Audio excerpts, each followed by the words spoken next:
Do the Flames need more tough love, or do they truly just need to be held accountable?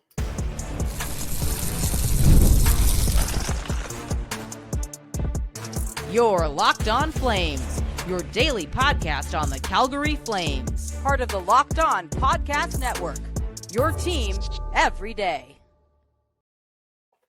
Hello, everybody, and welcome to today's episode of Locked On Flames. As always, I am your host, Jess Belmosto, and thank you so much for joining me today. Today's episode is brought to you by Game Time.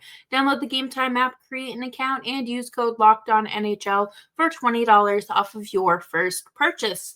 Today, we are going to dive down the rabbit hole of accountability and why I feel like the undisciplined game that the Flames are playing is likely to spiral out of control if management doesn't put a stop to it. If there is no one to set a precedent, it's never going to stop. Make sure you are subscribed to Locked On Flames wherever you get your podcasts, as well as YouTube. We're here for you Monday through Friday, 5 days a week. Your Calgary Flames every day. And wow, oh wow. What a game. What a doozy Saturday's game against the Sabres was. And this is what got me thinking. Because we have seen Pospisil the pattern of taking penalties and untimely penalties, or just a penalty that leads to a power play goal. Like it does not matter what the circumstances are at this point. At least to me, I will say that he took a penalty in the first period, and tail as old as time, Buffalo scores.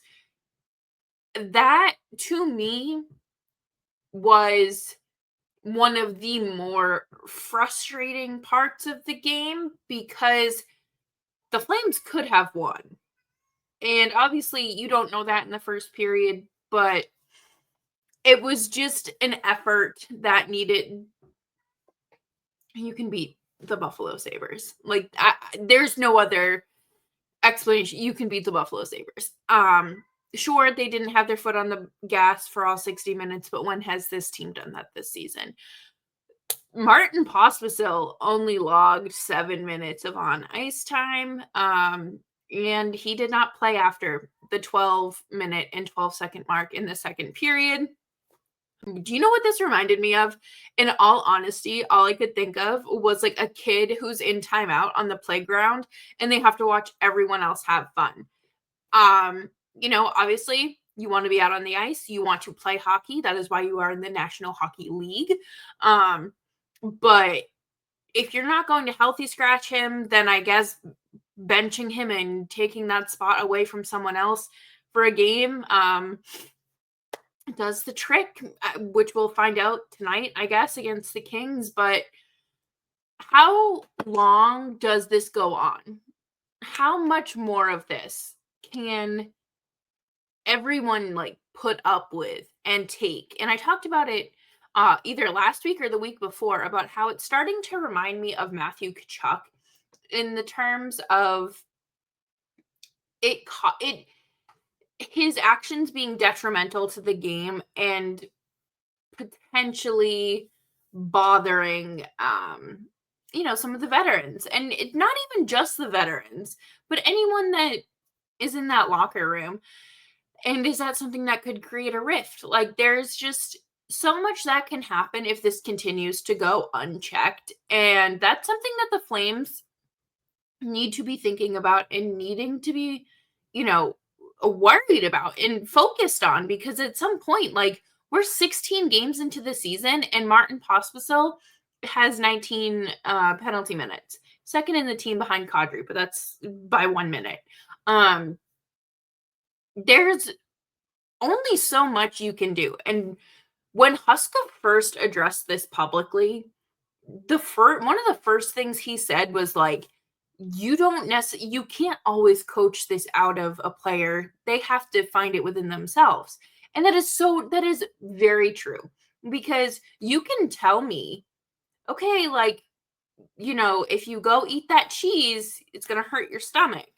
it's going to hurt your stomach. But if I continue to eat the cheese, that like you're breaking the rules and doing what doesn't make any sense. And I don't know why I use cheese as an analogy, but like it's like when you tell a kid, don't touch the stove is hot, and they have to figure it out for themselves. And I feel like we are past that point. He got suspended last season. He's not, knock on wood, throwing dangerous hits this season, but he's taking penalties that are leading to the Flames falling further and further behind.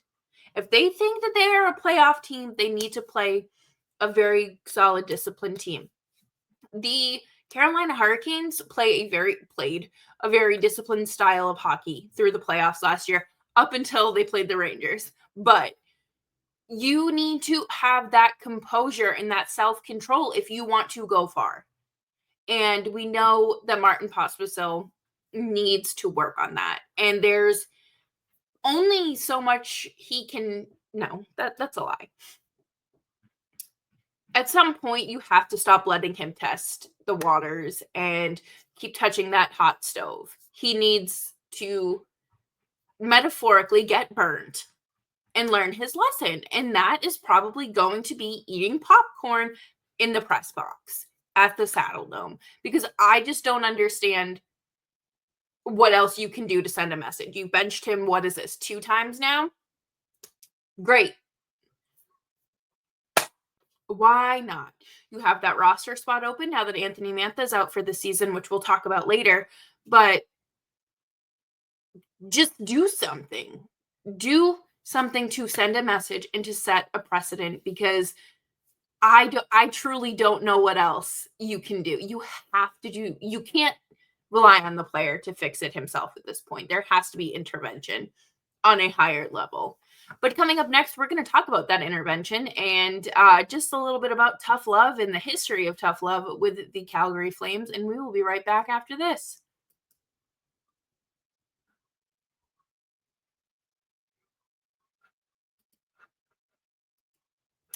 Prize Picks is the place to get real money on sports action. With over 10 million members and billions of dollars in awarded winning, Prize Picks has made daily fantasy sports accessible to all. You just pick more or less on at least 2 players for a shot to win up to 100 times your cash. Run your game all season long with Prize Picks. You can now win up to 100 times your money on Prize Picks with as little as 4 correct picks. Prize Picks puts its members first, so all withdrawals are fast, safe, and secure. When my picks hit, I can get my money in as quick as 15 minutes. Sign up today and get $50 instantly when you play $5. You don't even need to win to receive the $50 bonus. It is guaranteed. Prize Picks also offers weekly promotions that can lead to big payouts like Taco Tuesday.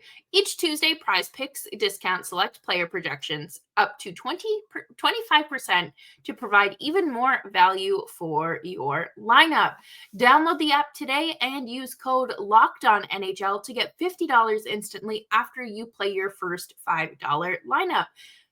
Download the app today and use code LOCKEDONNHL to get $50 off, $50 instantly after you play your first $5 lineup. And of course, I do have to tell you all about one of my favorite apps that I have on my phone, and that would be the Game Time app, because I would not be able to go to the Flames games if it were not for the fantastic folks at Game Time who have created Game Time Picks, which is essentially it filters out all of the fluff to show you only incredible deals on great seats, so you don't have to waste time searching through thousands of tickets. I love Game Time. It's so easy to use. It's how I got tickets to the Battle of Alberta. It's how I got tickets to the Flames in Montreal last week, and likely how I will go later this season. But Game Time Picks is the curation, and it makes it easier to save more on sports, comedy, concerts, theater, any live events. Search it and you'll find it. And I love that Game Time offers the panoramic view from your seat, and they take the guesswork out of buying tickets with Game Time Picks.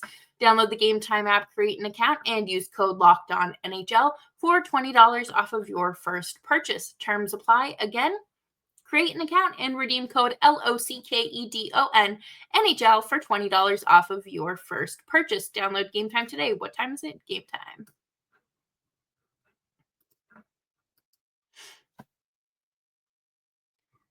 Thanks everyone for hanging out with me today on Locked On Flames. Make sure you are subscribed wherever you get your podcasts as well as YouTube. We're here for you Monday through Friday, 5 days a week. Your Calgary Flames every day. When we talk about accountability, I think it comes from a lot of different angles, right? Like your general manager is probably not going to throw themselves under the bus and say this was a bad signing. This was a bad free agent signing that hurt our team, because that just creates a lot. I'm not saying that's what Martin Pospisil is, by the way. Like they're not going to say, okay, like this was a detriment to our team. They're more than likely not going to throw your coach under the bus either. And they're not necessarily going to throw a player under the bus. However, maybe things do happen. Maybe a player does get sent down, or healthy scratch. Like I think of this stuff going on in Philadelphia right now. Players get first round draft pick scratched twice.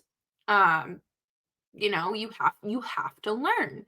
And I think about last season when Huberdeau did not play a single second of the third period against the Nashville Predators, and how defeated he looked and how bummed out he looked and just how devastated he was.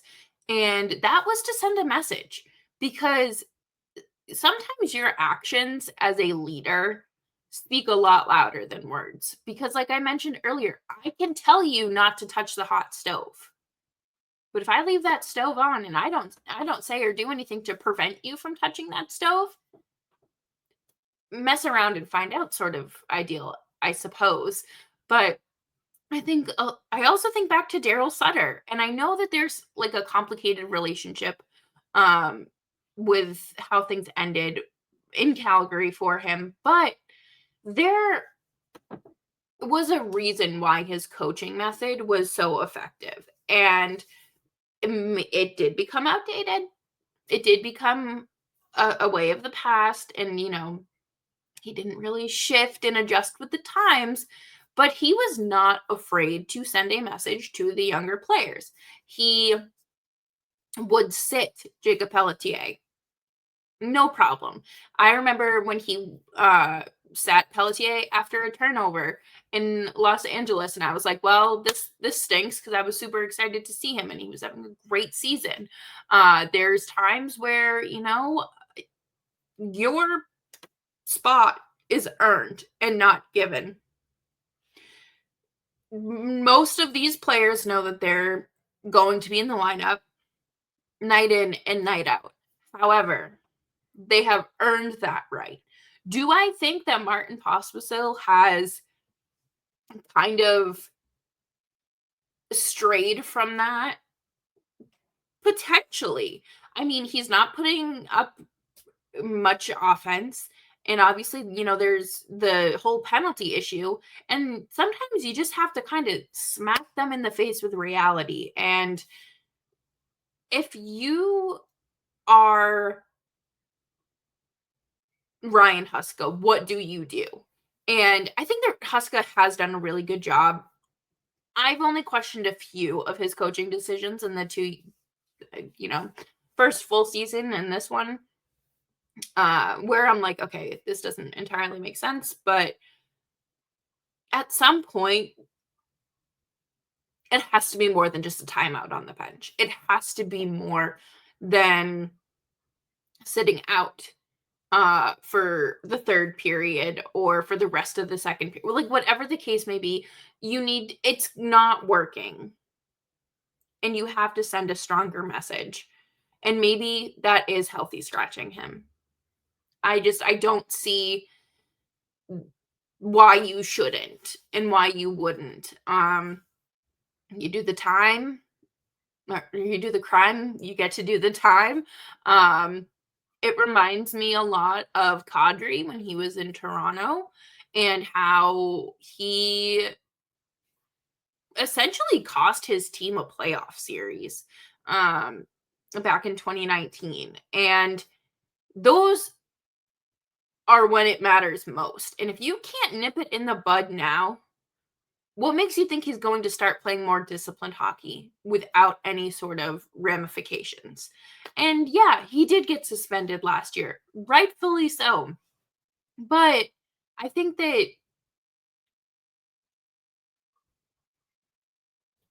there has to be some sort of just like stronger message sent. And I don't think that that can be done if you don't bench him or healthy scratch him, because I find it kind of disrespectful to the players that are putting in the work night in and night out, with the Wranglers, that, they're not being able to play the NHL level because someone is essentially taking advantage of their spot and position.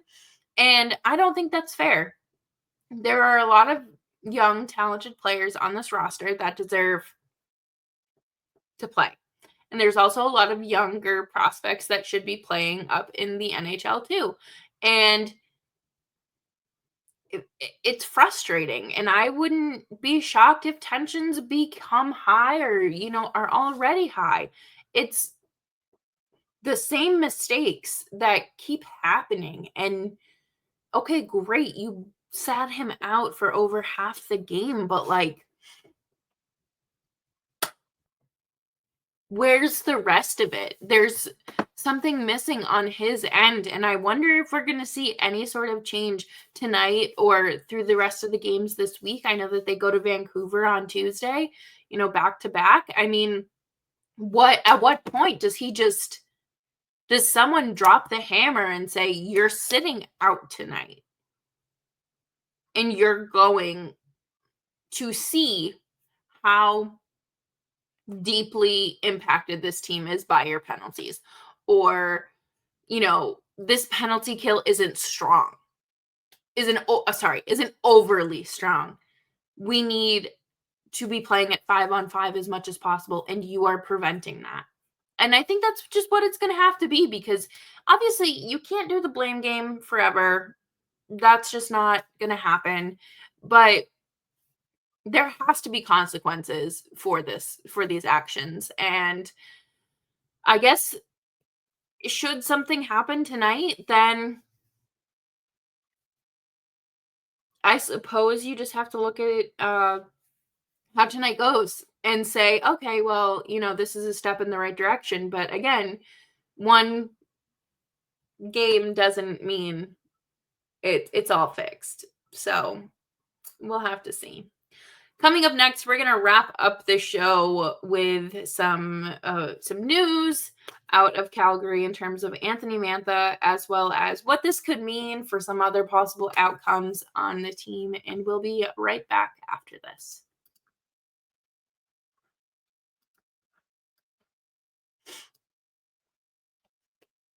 Get ready to tackle NFL action with FanDuel, America's #1 sportsbook.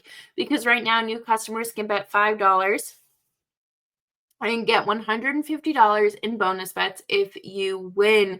The FanDuel Sportsbook app gives you everything you need to place live bets on the NFL, all in one place. So when you get a hunch in the middle of the game, you can check out the latest stats, view live play-by-play, and so much more on the same page where you place your bets. Tonight, if you're looking to place a bet, maybe you bet a Sharon Govich anytime goal. How about Dustin Wolf plus 20 saves in one night? Just visit FanDuel.com to join today. You'll get started with $150 in bonus bets if you win your first $5 bet. That is FanDuel.com.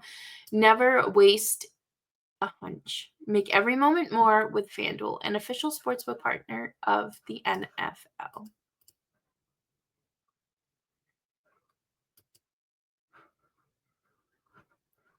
Thanks everyone for hanging out with me today on Locked On Flames. Make sure you're following me on Twitter at Jess Belmosto.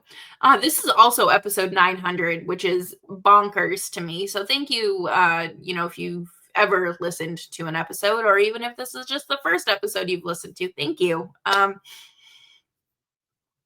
This show means a lot to me, and happy to be here and love this team, love the fan base, and thank you for welcoming me almost 5 years ago. But so Anthony Mantha was announced today that he is undergoing season-ending surgery due to a torn ACL, which he suffered in the game against the Canadiens. As someone who saw this happen like right in front of her, I wasn't sure if it was like an ankle injury or a knee injury, because as someone who has suffered both, the way that he went down and kind of landed made it seem like it could have been either or. I have like there have been very few occasions where I've like recoiled and like cringed at like injuries at a game, because I thankfully haven't seen many in person. But like that just it looked so uncomfortable. And I mean, obviously a torn ACL is very uncomfortable, and wishing Anthony Mantha a healthy recovery. This really stinks for him, because he was on a 1-year deal with the Flames. And him and Huberdeau had pretty solid chemistry too. Now, I don't think Anthony Mantha was solely responsible for the chemistry or Jonathan Huberdeau's production early on, but that the elder French connection was great. Now we just need to bring up Jacob Pelletier and get the French connection back together and going. But even after having a Gordie Howe hat trick the other night with the Wranglers and being announced as part of the leadership group and having an absolute monster of a season in the AHL, Jacob Pelletier was not recalled. It was Adam Klapka. Adam Klapka is actually going to be a healthy scratch tonight against the Kings, but that doesn't mean we won't see him tomorrow against Vancouver. Personally, I understand. I think Klapka is, obviously he does have like that good net front presence, which the team has been sorely lacking. And Mantha was great for, but I don't know if Klapka is the right choice. I enjoy watching Adam Klapka play hockey. I think he's a good hockey player. But the Flames could get away with 9 games with Pelletier before having to put him on waivers. So I don't know why they wouldn't just do that. I think that it feels like they're just doing everything they can right now to like not like calling up Dryden Hunt before him or Rory Cairns, makes little to no sense to me. But again, I don't make these decisions. There is also opportunity now with Mantha's disappearance with his absence, that he, we could see a world where maybe Martin Pospisil does get scratched. I think that Huska is a proponent of trying anything. And I feel like if things continue to head in the direction that they have been going, Huska isn't going to pull any punches. I have never seen a coach bite their tongue as hard as Huska did when discussing Pospisil's penalties with the media for the first time, 2 weeks ago at this point, and nothing's changed. So something's got to give. I'm curious to see how tonight goes and even tomorrow, because there's really no guarantee that he's going to just like magically get it together. the Kings are a pretty good team. The Canucks are doing all right. And I mean, obviously, if you couldn't even get up for the Buffalo Sabres, even if it was at the end of a road trip, you have to find a way to pull it out of yourselves. And I think the Flames find themselves in an interesting position now because Anthony Mantha was possibly one of the players they could have traded at the deadline, because Mantha was just that piece that I feel like a lot, like depth piece that I think a lot of teams need in the postseason. And we saw that last year with Vegas. But I think if Pospisil takes a penalty tonight or tomorrow, and obviously a power play goal is scored, I think he earns himself a seat in the press box the next game. I feel like the leash is like, it needs to be a lot shorter now. Like, it's gotten to the point where it's predictable. Tale as old as time. Martin Pospisil gets on the ice, takes a penalty, the other team scores. And it's not entirely fun, and it's just beyond frustrating as someone who wants this team to do well, as someone who wants this team to develop. And this is one of the things where, Martin Pospisil missed a lot of time due to injury and concussions. Is this something that he could have worked out earlier in his career, or is this just who he is? And that's not necessarily a good thing. So that's something to think about ahead of these next few games here. So thank you, everyone, for hanging out with me today on Locked On Flames. As always, I am your host, Jessica Mosto, and thank you so much for hanging out. You can find the show wherever you get your podcasts, as well as on YouTube. Make sure you're subscribed. Tell your friends to subscribe. I can't believe it's been 900 episodes. What a journey it has been. And I'm looking forward to the next 900. And tomorrow, Wednesday, I will have a special guest with Shane Stevens from Flames Nation, where we're going to talk all about the Flames and numbers. Stay safe, stay warm, stay dry, stay cool, stay hydrated, and I will see you all tomorrow. And remember to be kind.